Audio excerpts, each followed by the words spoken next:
l'actualité ce soir, les fidèles chrétiens de Guinée, à l'instar de leurs co-religionnaires, ont célébré Pâques ce 1er avril. Au cours de cette fête qui s'est déroulée à la cathédrale la Sainte-Marie de Conakry, les fidèles ont prié pour le renforcement du tissu social en Guinée.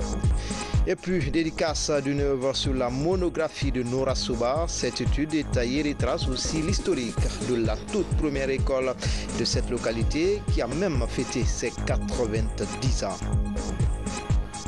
Enfin, le gouverneur de la ville de Conakry vient d'entamer une visite dans les différentes plages de la capitale. Général Mathurin Bangourante a renforcé la sécurité des plages pour mieux valoriser ces sites touristiques. Voilà pour le sommaire. Encore une fois, bonsoir à toutes et à tous. Les fidèles chrétiens ont célébré ce dimanche Pâques, une solennité qui marque la résurrection du Christ ou sa victoire sur la mort après 30 jours dans le tombeau à la cathédrale la Sainte-Marie de Conakry. Les fidèles catholiques se sont retrouvés pour prier pour la cohésion sociale en Guinée. Saint-Martin, Francina Duno, Antoine Makoli. Dimanche de Pâques, c'est la joie pour les fidèles catholiques. Ils célèbrent la résurrection de Jésus-Christ, la plus importante fête chrétienne qui marque la victoire du Rédempteur Jésus sur la mort et le péché après 3 jours dans le tombeau. C'est le fondement de la foi chrétienne. Ici, à la cathédrale Sainte-Marie de Conakry, les textes liturgiques exhortent les chrétiens et le peuple de Guinée à cultiver le dialogue, le pardon et l'amour du prochain pour une Guinée sans haine. Pâques signifie en effet passage. Il s'agit du passage des ténèbres à la lumière. Jésus est le premier à faire ce passage. À sa suite, nous aussi nous ressusciterons. Telle est la foi de l'Église, telle est notre foi. Face à la situation qui prévaut dans notre pays, j'appelle de tous mes voeux l'acceptation par tous les Guinéens du dialogue sous l'arbre, dans le sens de la palabre africaine. L'acceptation du dialogue dans le sens de la palabre africaine. Ce dialogue se fait sous l'arbre à palabre et il cherche à préserver le bien commun, la vie commune, la solidarité et les valeurs communes en vue de l'épanouissement de chaque citoyen. La solennité mobilise plusieurs personnalités publiques. Parmi elles, le président de l'Assemblée nationale. Chrétien catholique, l'honorable Koriko Ndiano s'est dit marqué par l'homélie de Monseigneur Vincent qui invite les acteurs politiques et sociaux à plus de responsabilités pour parvenir à des résolutions pacifiques des questions d'intérêt national. J'ai pris pour la paix en Guinée. Vous savez, à l'extérieur de ce pays,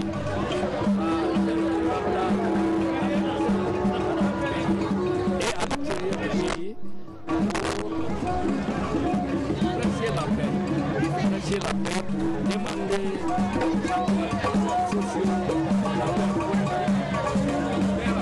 que la Guinée puisse être en paix. Parce que si la Guinée n'est pas en paix, il est pratiquement impossible de la construire. La Pâque est aussi l'occasion pour les chrétiens de renouveler leur profession de foi baptismale. Les sacrements de baptême sont proclamés dans l'allégresse. Depuis la résurrection de Jésus, les chrétiens s'engagent à célébrer le passage avec lui de la mort à la vie.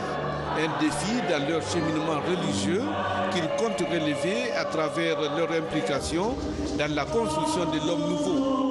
En cela, ils réitèrent leur détermination à être des témoins de Jésus en âme et en sagesse, comme le recommande le thème de l'année. De leur côté, les fidèles chrétiens des églises et missions évangéliques de Guinée ont aussi célébré la fête de Pâques, une fête qui marque la victoire du Christ après 3 jours dans le tombeau, placé sous le signe de l'unité nationale. Ils ont prêché le pardon et la paix dans notre pays. Sam Maratono. L'église de la réconciliation et de guérison, la fête de Pâques mobilise du monde. L'événement est placé cette année sous le signe de l'unité nationale. Le révérend pasteur Joseph Toyan Doré exhorte les Guinéens à cultiver la paix. C'est quand nous deviendrons une nation, une véritable famille guinéenne, une et indivisible, que Dieu sera glorifié. Enterrons donc tous ceux qui nous opposent. Embrassons-nous les uns les autres. Aimons-nous les uns les autres en sachant que Dieu nous aime tous. À l'église Alléluia de Bellevue, la mobilisation est aussi impressionnante en ce dimanche de Pâques. Ici, la parole de Dieu est axée sur la rédemption et le salut des âmes. Un thème qui demande à chaque croyant d'être un modèle de vertu. Dieu a tant aimé le monde qu'il a donné son Fils unique afin que quiconque croit en lui ne périsse point. Alors l'amour de Dieu, c'est pour tout le monde entier. Ça veut dire que Christ est mort et ressuscité pour tout le monde entier. Alors même ceux-là qui n'ont pas encore accepté Christ, la porte est ouverte pour eux pour l'accepter afin d'être sauvés. Du côté de l'église protestante évangélique de Gbessia, la fête de la mort et de la résurrection du Christ fortifie la foi des chrétiens.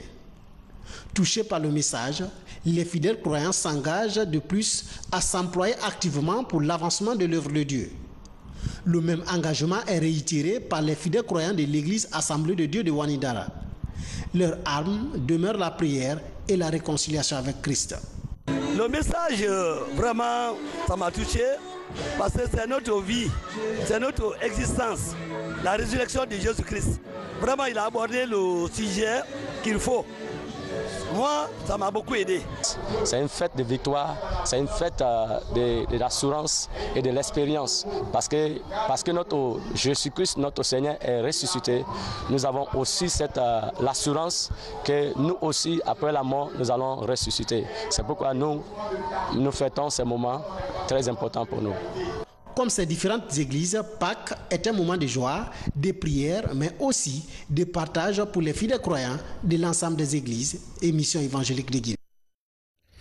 Et puis ce communiqué du bureau de presse de la présidence de la République Conakry le 1er avril 2018 dans le cadre des consultations en cours avec les forces vives de la nation. Le président de la République, chef de l'État, le professeur Alpha Condé entame une série de rencontres avec la classe politique nationale. À cet effet, monsieur le président de la République invite le chef de file de l'opposition, l'honorable Cellou Dalein Diallo, président de l'Union des forces démocratiques de Guinée FDG, à une rencontre ce lundi 2 avril 2018 à partir de 15h30 au palais Sékou Touréa afin d'évoquer les questions sur la situation nationale. Monsieur le président de la République reste convaincu que seul le dialogue et la concertation permettront de trouver des solutions aux problèmes de l'heure et pérenniser la paix si chère aux Guinéens. Moussa Sissé, directeur du bureau de presse de la présidence. Dans le reste de l'actualité, une plateforme d'échange entre industriels et miniers vient d'être mise en place à Conakry et s'inscrit dans le cadre de l'application du contenu local en Guinée. Cette première phase consiste pour les entreprises de présenter leurs produits aux partenaires miniers. Valérie Talimane, Mohamed Lamine Kaba. Les entreprises industrielles au ministère des Mines et de la Géologie. La présence de ces investisseurs vise à exposer leur gamme de production aux sociétés minières de la place. Entre autres discussions abordées au cours de cette rencontre, la question de valorisation de la qualité des productions guinéennes. La Guinée a un potentiel qui doit être développé et pas besoin d'aller chercher des produits ailleurs qu'on peut trouver localement et des produits de très haute qualité.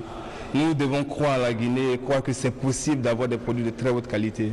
C'est d'abord une fierté, ça, parce qu'ils ont fait une présentation. Nous, on n'était pas au courant qu'ils faisaient, disons, qu'ils fabriquaient tous ces matériels dont on aura besoin, des matériels. Et ils viennent de nous garantir aussi la qualité, parce que souvent, ce sont, disons, des raisons pour lesquelles nous partons ailleurs pour chercher les matériels. Mais si jamais ils nous garantissent, disons, la qualité, ça veut dire qu'on n'ira pas chercher ailleurs, on va plutôt chercher ici.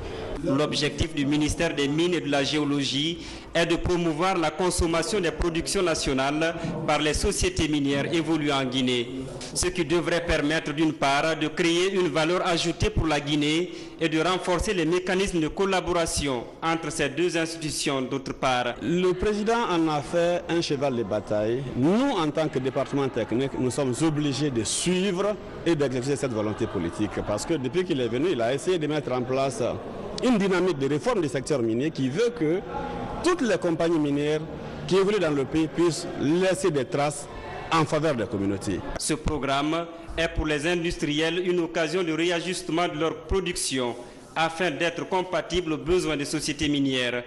Un plan de collaboration sera prochainement établi entre les sociétés minières et les industriels pour la promotion des productions nationales. Lutte contre la corruption, les acteurs de la société civile et les partenaires techniques s'activent dans la recherche des pistes de solutions face à cette problématique. Des solutions sont proposées pour freiner cette pratique dans notre pays. Explication Habib Thiam, Abdulaziz Baldé. À travers cet atelier de concertation sur l'indice des perceptions de la corruption, acteurs de la société civile et Agence nationale de lutte contre la corruption échangent sur des pistes de solutions pour freiner le fléau. À date, sur 49 pays les plus corrompus en Afrique, la Guinée occuperait la 31e place. D'où la nécessité d'accroître la lutte anticorruption. Tenant compte du départ de la Guinée dans la lutte contre la corruption, effectivement, à partir de la ratification de la Convention des Nations Unies contre la corruption par le professeur Alpha Condé en 2012, à date, il y a de quoi se féliciter, mais à s'interroger pour le redoublement d'efforts afin d'être au point en matière de lutte contre la corruption.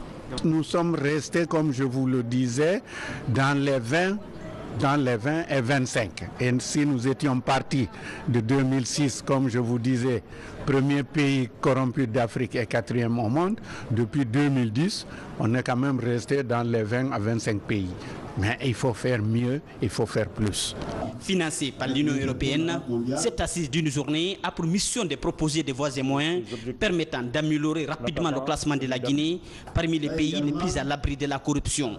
Pour le programme d'appui à la société civile, la corruption doit être un combat de tous. Je pense qu'il est le devoir de tous les acteurs de se cendre les reins, de s'impliquer davantage pour amener la Guinée à se hisser, je ne dirais pas au rang où se trouvent aujourd'hui des pays comme la Norvège, comme la Suède, ces pays scandinaves, ou bien des pays comme le Cap-Vert qui figurent au premier rang, par exemple en Afrique, mais au moins d'être à un niveau où se trouvent aujourd'hui des pays de l'UMOA. C'est ça également qui va faire la fierté et l'honneur de l'État guinéen.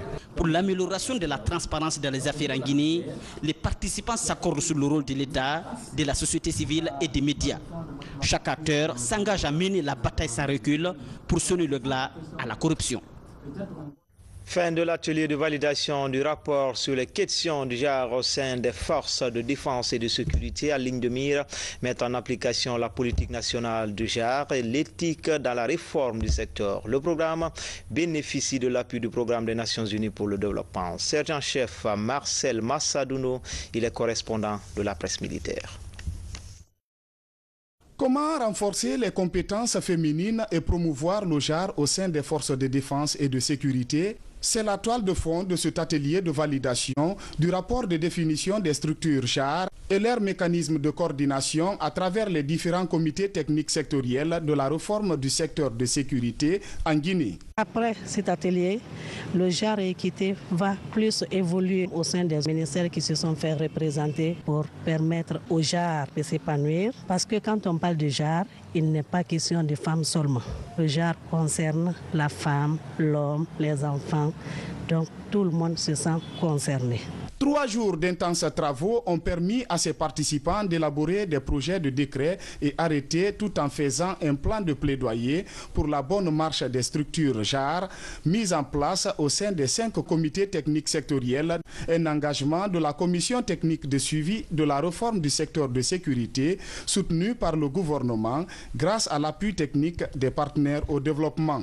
Le secteur de la sécurité est le premier à élaborer une stratégie sectorielle genre. Si les résultats de cet atelier sont couronnés de succès, ce dont je ne doute pas, le secteur de la sécurité sera à nouveau le premier à dépasser le cadre des points focaux genre, consacrant le rôle de pionnier du secteur de la sécurité en République de Guinée.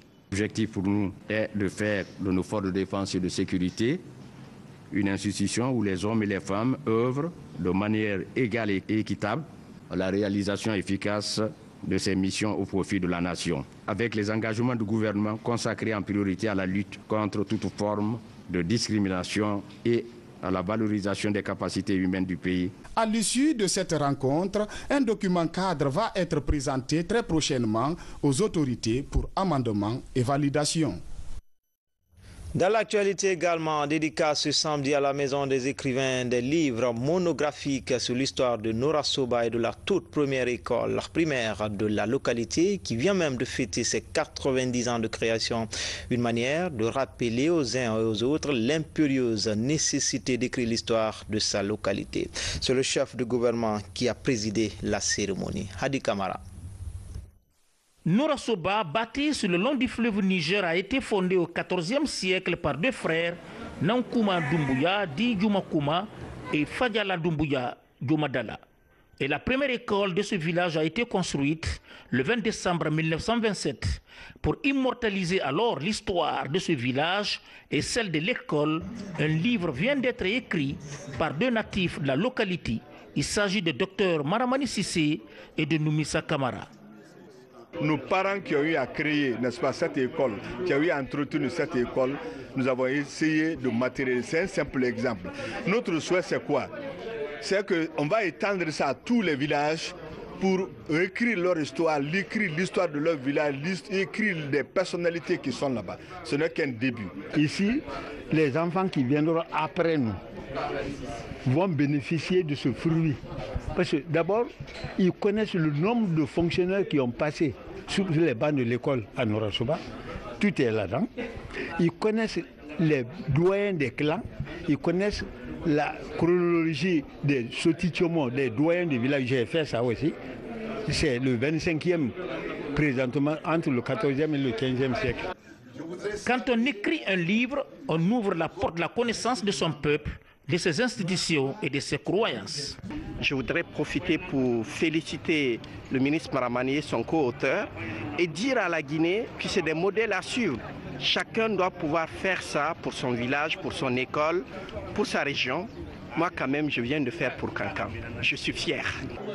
Ce livre de 52 pages a mis en exergue tous les aspects liés à la formation, à l'éducation et à la promotion des valeurs sociales, culturelles et traditionnelles de la localité.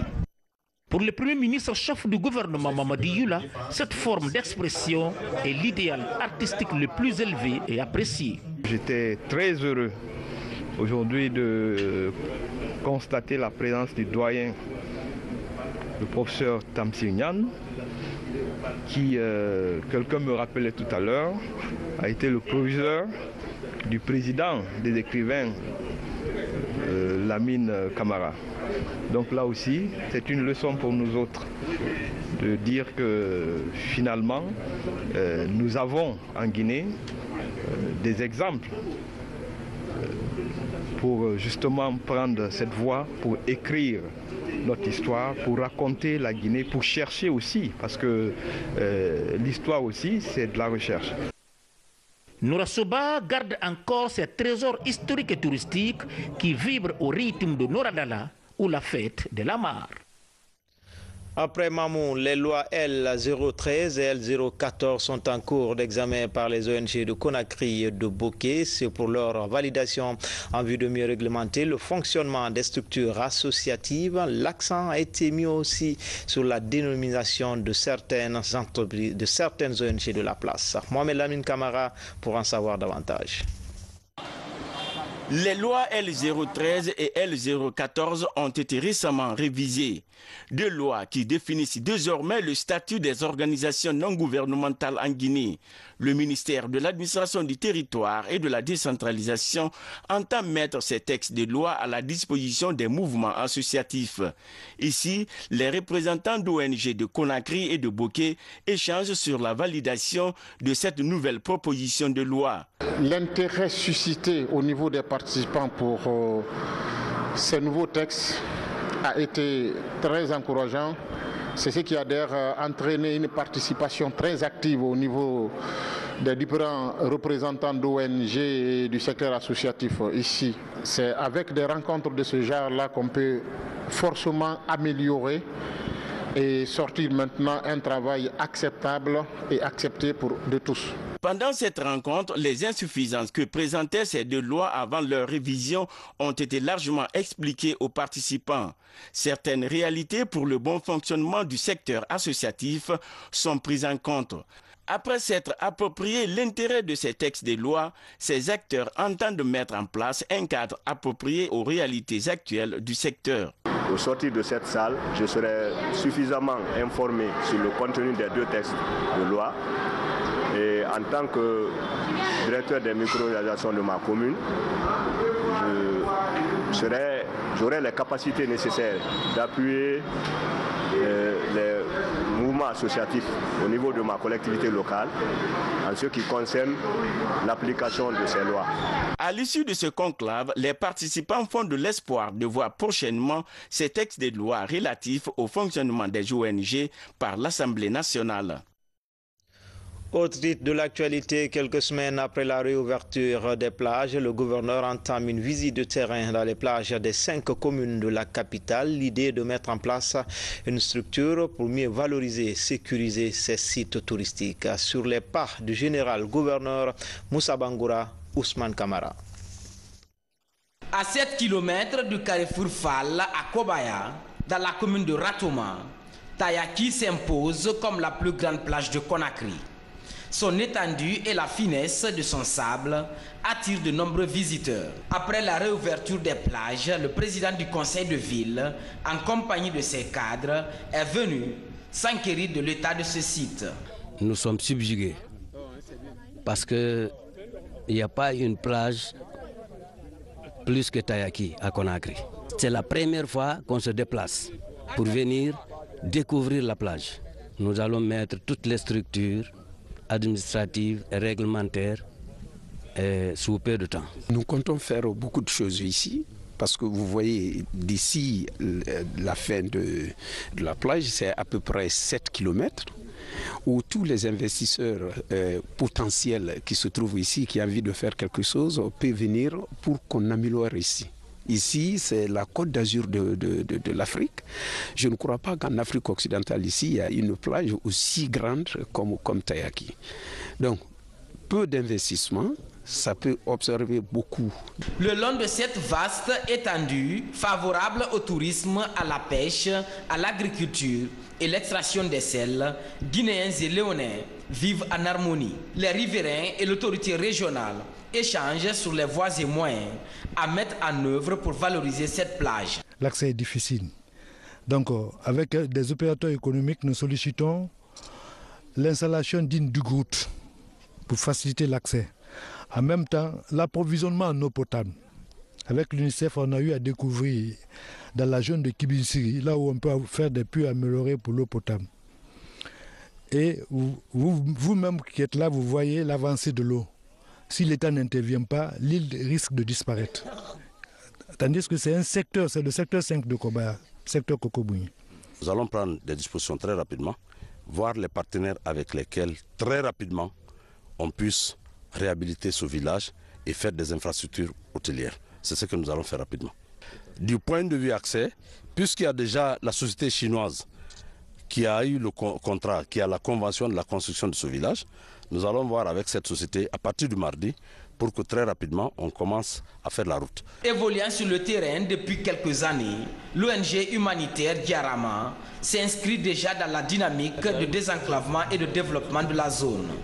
Une démarche que l'ONG matérialise ici avec le gouverneur par la pose de la première pierre d'une école de 6 classes. 2 nouvelles promotions sur le marché de l'emploi. Il s'agit de la 3e et la 4e de l'Université générale Lansana Conté de Lambani. Au total, 304 étudiants issus des filières comme la sociologie, l'architecture et les miages. Ces promotions portent le nom de Maître Abdul Kabele Kamara. Mounir Bari, Baosman. Ils sont au nombre de 304 nouveaux diplômés à recevoir leur diplôme de fin de cycle universitaire. Ils composent la 3e et la 4e promotion d'architecture de l'Université générale Lansana Conté de Lambaye. Confiants de la qualité des enseignements reçus durant leur cursus, ces diplômés se disent être mieux armés pour affronter le marché de l'emploi. Je suis très regardé de faire mes études au sein de cette prestigieuse Université générale Lansana Conté. Ému aussi d'avoir eu le diplôme d'honneur en qualité de major de la promotion. Vous savez que le marché d'emploi est saturé bien, mais pas saturé pour des produits de valeur. Et j'ai confiance à la qualité de formation que j'ai eu à recevoir au sein de mon université. Là, je pourrais m'insérer de façon correcte. Vous avez été courageux. Vous avez fini vos études. Aujourd'hui, c'est l'éloge du courage. Aujourd'hui, c'est l'éloge du travail bien accompli. Les responsables et encadreurs de l'université exhortent ces diplômés à se lancer aussi dans l'entrepreneuriat à travers des initiatives personnelles. Nous voyons les efforts qu'ils déploient depuis tant d'années pour qualifier non seulement les infrastructures de cet établissement, mais aussi les programmes d'enseignement. Vous savez, quand on sort de l'université, on a un but de masse de connaissances scientifiques, mais la pratique, c'est pourquoi on exige toujours que les étudiants, pendant leur cursus de formation, fassent une formation, un stage. Depuis 2000, l'Université générale Lansana Conté de Lambaye a mis plusieurs promotions sur le marché de l'emploi. Selon le fondateur, de nombreux diplômés ont sans difficulté trouvé de l'emploi, surtout ceux de l'architecture et de Miage. La Guinée abrite un colloque pour le renforcement, pour le perfectionnement des activités des institutions coraniques en Afrique de l'Ouest. Il vise le renforcement du rôle de l'éducation pour le juste milieu en islam, organisé par l'ISESCO avec l'appui de l'Organisation mondiale pour le Saint-Coran. Cette rencontre va aussi examiner les possibilités de vulgarisation de la langue arabe sur le continent. Explication, Komara Moussa. C'est une rencontre de haut niveau pour revoir le système d'enseignement de la langue arabe en Afrique de l'Ouest. La rencontre mobilise des maîtres coraniques venus du Sénégal, du Mali, de la Guinée-Bissau et de la Guinée. Le rôle de l'enseignant, la place d'une école coranique dans la société et l'idéologie de l'islam sont autant de thématiques inscrites à l'ordre du jour. Le premier volet, c'est le volet théorique, accompagner la pédagogie, la manière dont on peut apprendre l'islam, on peut apprendre le Coran. Ça, c'est le premier volet. Et le second volet, il s'agit de ce qui concerne l'aspect mondial que nous connaissons tous, les phénomènes que nous connaissons tous. Ces 3 jours d'échange, d'expérience ont permis à ces maîtres formateurs de comprendre tout l'enjeu lié à la montée exponentielle des groupes extrémistes sur le continent. Désormais, ils seront capables de réorganiser, développer leur centre d'apprentissage et adapter les pratiques religieuses aux contraintes sociales du moment. On a parlé du juste milieu en islam. Il faut éviter l'extrémisme, il faut éviter la négligence, il faut former les jeunes dans le sens du juste milieu dans la pratique de l'islam. Nous avons partagé beaucoup d'expériences internes et même externes. Je vais dire par là des expériences propres guinéennes et également les expériences du Mali, du Sénégal et de la Guinée-Bissau. C'était quand même intéressant. Nous pouvons espérer que dans les jours à venir, les pratiques pédagogiques au niveau de ces structures-là peuvent s'améliorer avec les conclusions de ces forums-là.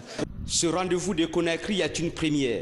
Les autorités religieuses saluent l'initiative et souhaitent une synergie d'action pour mieux structurer les écoles coraniques qui donnent à l'apprenant une éducation religieuse fondée sur les principes de l'islam et cultivent en lui la foi et la citoyenneté. C'est très important pour cadrer nos actes religieux conformément aux principes du Saint-Coran et les recommandations du prophète Mohammed sallallahu alayhi wa sallam. Le levier pour la modernisation de l'apprentissage de la langue arabe est activé. Le défi pour la Oumma islamique, développer et promouvoir la culture islamique. Surtout, faire comprendre les uns aux autres les vertus de l'islam basées sur la paix et la tolérance. Direction la cité sainte de Sagalé, c'est dans la préfecture de l'Elouma pour parler de la Ziara. Cette retraite religieuse est annuelle.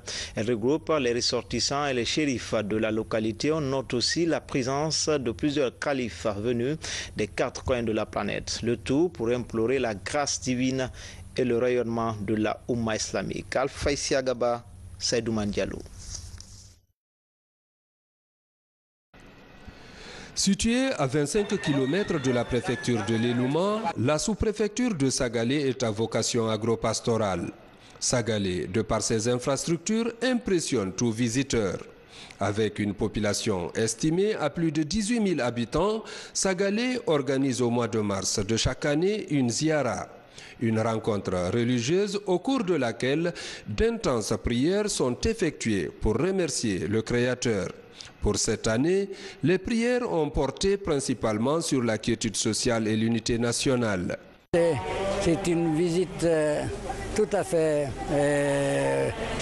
ordinaire dans la religion pour tous les croyants, c'est ouvert à tout le monde. En fait, cette visite, elle existait toujours, elle existe dans tous les pays du monde et en Guinée partout. Elle n'a pas commencé aujourd'hui seulement, dans sa version actuelle, elle a commencé il y a 3 ans.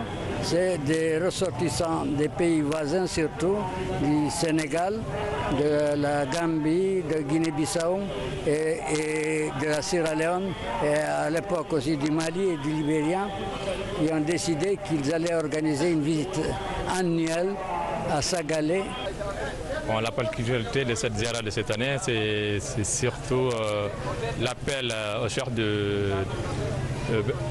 à la cohésion sociale, à la solidarité, à la paix sociale surtout, au développement et à la compréhension mutuelle entre les différentes religions, les différentes ethnies, les différents peuples. Venus de plusieurs horizons, les participants voient en cette rencontre religieuse une occasion de se ressourcer et de chercher les bénédictions de Dieu auprès du grand shérif. Cette 4e édition a été un succès parfait pour tous ceux qui sont venus. Et nous avons reçu des bénédictions et des conseils que vraiment nous pratiquerons, Inch'Allah Rabbi. L'autre angle de la rencontre de Sagalé a porté sur le développement local. Sous l'arbre à palabres, autour du shérif, les fils de la localité ont échangé sur les projets de développement communautaire. Des projets axés sur la santé, l'éducation, la culture et le sport. C'est une occasion pour créer des retrouvailles pour les fils et ressortissants. Tout le monde se donne la main, il y a des cotisations, on s'entraide et on envoie nos parents à la Mecque, on assiste nos parents au point de vue santé et toutes les actions sociales, tout le monde, chacun contribue à sa manière et à sa façon. Après 2 jours à Sagalé, les participants quittent la localité satisfaits d'avoir accompli un devoir en faveur de la paix, du renforcement de la cohésion sociale entre les Guinéens. Rendez-vous est donc pris en mars 2019 pour une autre ziara. Enfin, une nouvelle mosquée pour le district de Madina Meyankouré, sous-préfecture de Touba, préfecture de Gawal. La cérémonie inaugurale s'est tenue récemment dans la localité. Pour la circonstance, des prières ont été dites et des bénédictions faites pour la paix en Guinée. Mikini Moussa Kamara, Saïdouman Diallo. Fondés vers le XXe siècle par leurs ancêtres Karte Madi et Fodé Oussoutoura Diarabi, Madina Meyankouré est un village cosmopolite de près de 4000 habitants. À côté des activités agro-pastorales, la promotion de l'islam est au centre des préoccupations de la population de cette localité. Pour permettre aux fidèles musulmans de poursuivre leur mission et d'accomplir également leurs obligations religieuses, les ressortissants ont construit cette maison de Dieu. Je peux dire que toute la Guinée a répondu présent ici sur mon appel. Car pour moi, la coordination de la forêt, la coordination de Haute-Guinée, la coordination de Moyen-Guinée, la coordination de Basse-Guinée, ces 4 régions naturelles ont été tous représentés ici pour l'inauguration des 2e mosquées de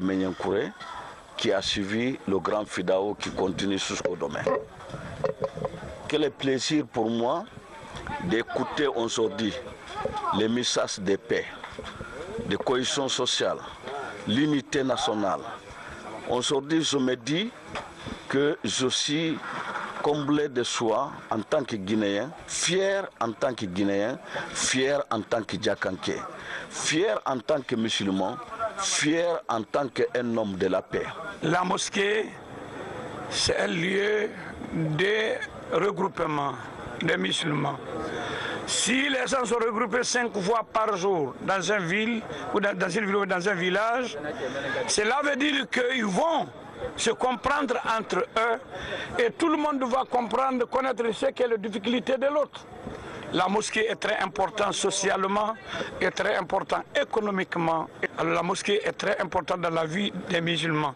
Bâtie sur une superficie de 93,75 mètres carrés, la mosquée est réalisée sur fonds propres des ressortissants. Le coût d'exécution des travaux est estimé à plus de 2 milliards de francs guinéens. Sa capacité d'accueil est de 530 fidèles.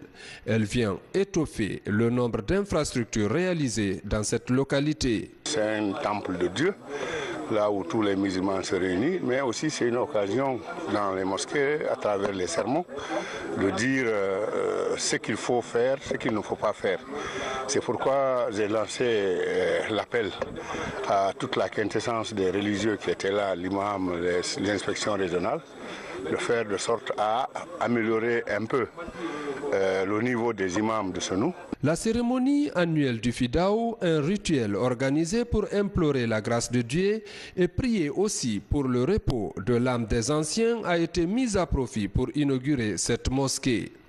Désormais, Méniégouré a son temple de culte islamique, un lieu de prière pour la paix et l'unité nationale. Voilà, c'était tout pour ce soir. Grand a été le plaisir pour moi de vous servir pendant ces 3 jours d'affilée. Merci à tous ceux qui m'ont aidé à préparer et à vous présenter ces différentes éditions d'information. Encore une fois, bonne fête de Pâques à tous les chrétiens du monde. À bientôt, Inch'Allah.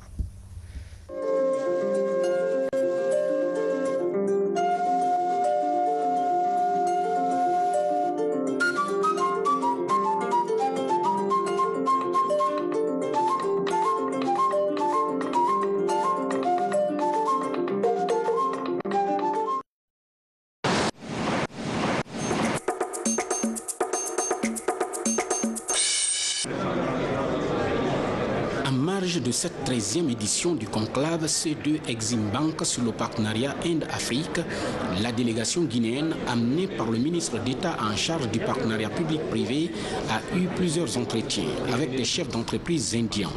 Objectif, discuter des possibilités d'investissement en Guinée dans les domaines comme l'agriculture, les mines, l'énergie, la santé ou encore l'éducation. La Guinée a sa 3e participation au conclave. En 2016, l'agence de promotion des investissements privés a eu l'opportunité de signer une convention de coopération avec la Confédération indienne des industriels dans le cadre aussi de la promotion des investissements et des échanges de connaissances et d'informations. Aussi,